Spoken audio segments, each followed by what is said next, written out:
ہمارے درمیان امت مسلمہ کے درمیان بڑے اختلافات کا دور ہے، اور یہ اختلافات کے اندر یہ اختلافات حد سے آگے بڑھنے لگے ہیں، یہاں تک کہ قرآن خوانی کو بھی لوگ کہنے لگے ہیں کہ یہ بدعت ہے، اس کا کرنا منع ہے یا حرام ہے، اور بالخصوص قبر پر قرآن خوانی کے اوپر دلائل یا ثبوت مانگتے ہیں۔ قرآن پڑھے نہ قبر کھڑے ہو کر، یا ویسے بھی 4 بچے بھیج دیں جا کے قرآن شریف پڑھ کے آئے تو جواب ملتا ہے کیوں بھیج رہے ہو، کس لیے بھیج رہے ہو؟ نہیں بھیجنا چاہیے۔ قرآن خوانی کے بارے میں باب باندھا ہے، یہ اہل حدیث ہے، ابن قیم خود بھی، اور یہ ابن تیمیہ کا شاگرد ہے، وہ بھی اہل حدیث ہے، اور اہل حدیث اور وہابی ان کو اپنا امام کہتے ہیں۔ انہوں نے کہا کہ حضرت ابن عمر رضی اللہ تعالیٰ عنہ وصیت کر رہی کہ جب میں دنیا سے جاؤں، انہوں نے وصیت فرمائی کہ میرے جانے کے بعد میری قبر پر کھڑے ہو کر سورہ بقرہ کی تلاوت کرنی ہے۔ انہوں نے لکھا ہے کہ جناب والا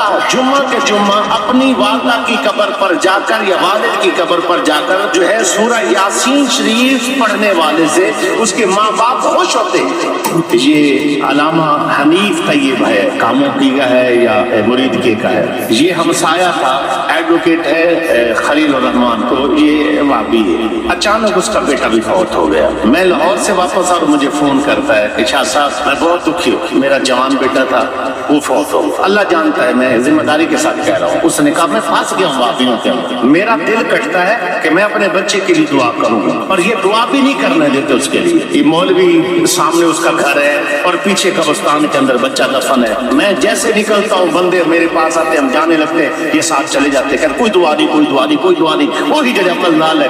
عمل تو انہیں کوئی نہیں سر، انہیں کی عمل جوان آدمی تھی، انہیں توبہ ہی نہیں سیکھی تھی۔ اب کوئی رستہ ہے میں اپنے بچوں کے لیے دعا کر سکوں، اپنے بچے کے لیے کوئی جا کے سال ثواب کر سکوں؟ میں نے کہا جی آپ میرے پاس گجران والے آ جائیں، میں لائبریری سے آپ کو کتاب دوں گا، پھر آپ دل کھول کرنا، ختم بھی کرنا، قرآن بھی پڑھنا، دعا بھی کرنا، بندوں کو بھی لے جانا۔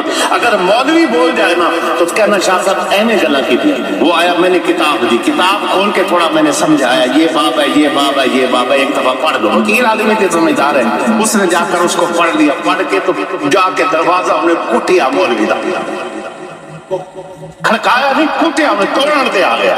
جب نکلا نا باہر انہوں نے کہا پڑھ، ہمیں کہتے ہو یہ جو ثابت نہیں، ساری چیزیں لکھی ہوئی ہیں، یا تو سن نہیں کر رہے وہی ثابت ہے، ہمارا مولوی کہہ رہا ہے آپ لوگ مجھے دعا تک نہیں کرنے دیتے۔ انہیں قسم چک جو نے کہا میں کان تو پھڑ کے مولوی کو لے کے گیا تو میں کہا مانگ دعا، بالکل کوئی ہاتھ اٹھا کر دعا کرنے لگے تو رونا پڑ جاتا ہے، ہاتھ کیوں اٹھائے ہیں، دعا کیوں؟ ہمارے ہی نہیں بلکہ مخالفین کی کتابوں سے بھی جائز ہے، اور وہ لوگ بھی اس کو لکھ رہے ہیں، بلکہ خود ان لوگوں نے بھی عمل